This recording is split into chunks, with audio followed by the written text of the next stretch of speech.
Good morning, Ronto. This is Double Double Radio with me, your host, Conrad Getz.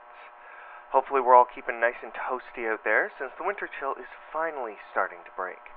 I know I've actually been getting out of here now and then to try and scavenge some extra supplies from the ruins around Ronto, and the traders over near Eaton Central have had some interesting stuff in from the smaller convoys making their way through. Either, to Quebec or heading south, that kind of thing. In fact, I was able to pick up some real gems from Maple Sap Salvage, including a few bottles of Nuka Maple and Geiger Ale, but I also nabbed a few extra fusion cores and power cells for my laser pistol at Don Valley Arms. I was hoping someone could have helped me in tracking down some spare scrap to reinforce some of the doors here, since they tend to swing open on their own now and then. I don't think it's a draft, but I also don't know what else it could be, since Hunter's finally back at his workshop working away, and we cleared out all the critters, I think. Well, anyways, I was also able to pick up on some of the local goings-on. The stuff that people don't gossip over radios about. So, let's get right into it, shall we? Some rumors have been going around that there's been some commotion in and around the old ROM, particularly of a feral ghoul nature. I know that place is already full of old bones, so I wouldn't be surprised if there's something else in there.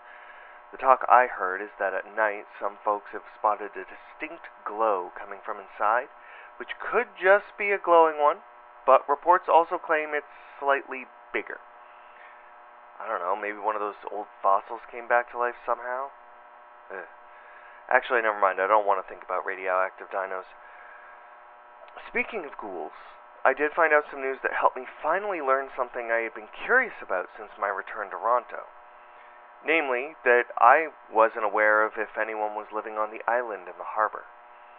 I knew there was an island from growing up in the vault, and that people had lived there before the Great War, but when I finally started wandering around, I didn't really think to look into that. Color me surprised to learn that there's a whole community of ghouls living there. But the news I've heard about them is that the old theme park there has finally gotten up and running again.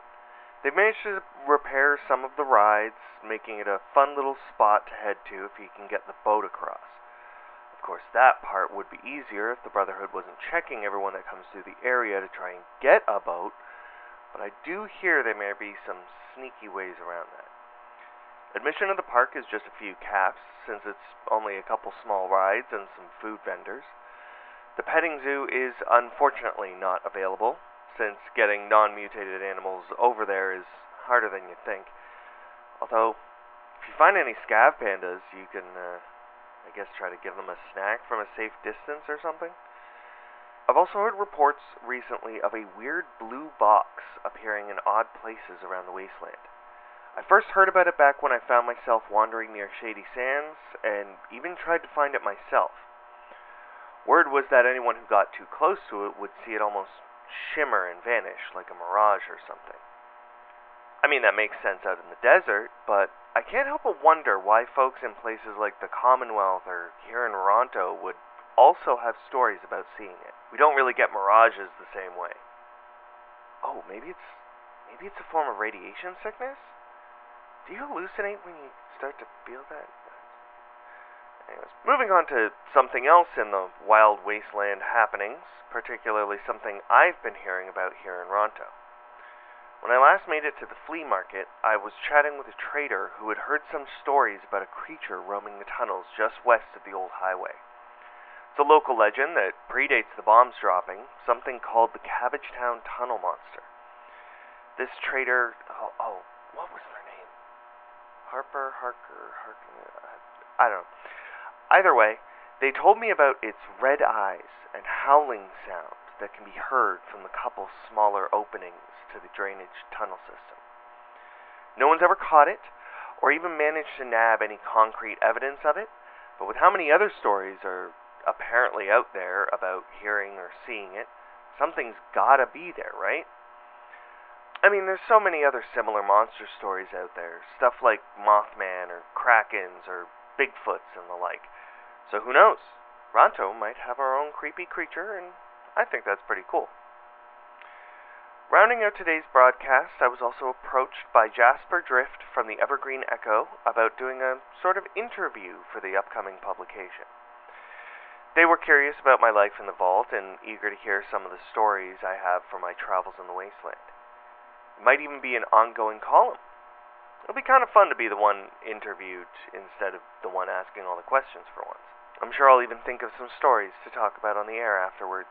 So, if you happen by the Evergreen Echo printing press in Eaton Central, at sometime in the next couple weeks, you'll be able to read all about it. Well, that is all for today, Ronto. I'm still working on getting some sort of audio player or turntable to rig up in here to play some tunes over the airwaves when I'm not transmitting. So hopefully, I won't be leaving you all with static to listen to when I'm not on soon. Stay safe out there, Wasteland. This has been Conrad Getz for Double Double Radio, signing off.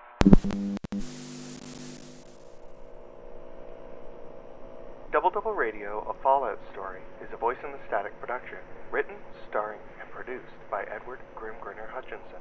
You can find Double Double Radio on Instagram, Facebook, and other social media sites, and there's a merch store through Etsy. Links are in the episode description.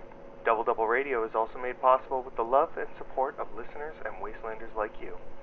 If you want to help support the show on Patreon, that link will also be in the description alongside the list of monthly supporters. Thanks for listening.